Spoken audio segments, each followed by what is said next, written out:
हनुमान बेनीवाल के घर का कनेक्शन जुड़ा। अब सत्ता का पत्ता किस किस का कटेगा ये देखना होगा। हनुमान बेनीवाल जिसके पीछे पड़ जाते हैं अंजाम तक पहुंचा के रहते हैं। उन्होंने ठान लिया तो ठान लिया। वही हनुमान बेनीवाल जिन्होंने कहा था कि दोस्त कौन होगा दुश्मन कौन होगा मैं अच्छी तरह जानता हूँ।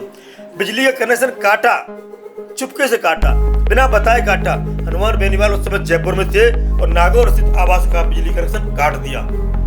करीब 100 दिन बाद अचानक से जोड़ दिया, बिना बताए जोड़ दिया। दिवाली पे हनुमान बेनीवाल का घर तो जगमग हो गया, रोशनी आ गई, 100 दिन तक जनरेटर चला। लेकिन पीछे की कहानी क्या है?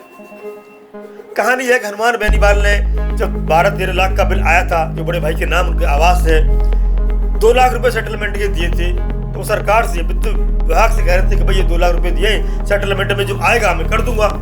मैं कल उनके आवास पे, दिल्ली स्थित आवास पे बैठा था, तब चर्चा चल रही थी। तो उन्होंने बताया था कि पहले सिंगल बेंच में गए, डबल बेंच में ये मामला सिद्ध हुआ कि 2 लाख रुपए जो सेटलमेंट के दिए वो सेटलमेंट में रहेंगे। 4 लाख की परफॉर्मेंस गारंटी और देनी होगी जो बैंक में रहेगी बस। और सेटलमेंट में केस चलेगा, सेटलमेंट में जो निर्णय होगा वो माना जाएगा। तो इसमें सरकार की पूरी तरह हार है। हनुमान बेनीवाल की पूरी तरह सत्य की जीत बताई जा रही है। हनुमान बेनीवाल ने कहा था कनेक्शन गलत काटा है, इन्हें जोड़ना पड़ेगा, वही हुआ। कनेक्शन आकर के विद्युत विभाग को जोड़ना पड़ा।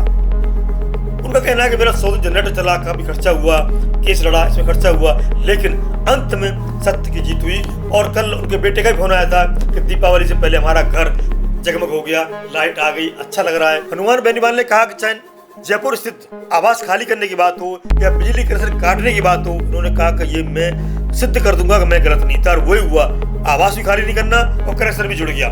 इसलिए अब कहते हैं कि मैं तो चलो जुड़वा लिया, आम आदमी क्या करेगा, आम किसान क्या करेगा, गांव में रहने वाला व्यक्ति क्या करेगा जिसका बिजली का बिल हजारों में आ जाता है, जब उसे भरना मात्र 100-200 रुपए होता है। वो कैसे लड़ेगा, कहां पे जाके अपनी बात रखेगा और उसे कौन सुनेगा। इसलिए उन्होंने सिद्ध कर दिया है कि जब भी गलत हो, अन्याय हो, आप लड़िए, संघर्ष करिए, जीत आपकी होगी। यही वो अपने वोटरों से कहते हैं, सपोर्टरों से कहते हैं, अपने भाषणों में कहते हैं। आप जाग जाइए, आप समझ जाइए, आपके लड़ने वाला कोई नहीं है, हम आपके लिए लड़ रहे हैं। 2028 की सत्ता की चाबी सौंप दीजिए, इस तरह के बिजली के बिल भी नहीं आएंगे आपकी, सरकार आपकी मुट्ठी में होगी। तो बिजली का कनेक्शन कटना, सत्ता में किसी का पत्ता कटेगा ये भी देखने की बात होगी। क्योंकि हनुमान बेनीवाल इसके पीछे पड़ जाते हैं, पत्ता कटवा के ही रहते हैं। तो आप हमें कमेंट करके बताइए कनेक्शन जुड़ने के बाद किसका पत्ता कटने वाला है। और बने रहिए द पिलर के साथ।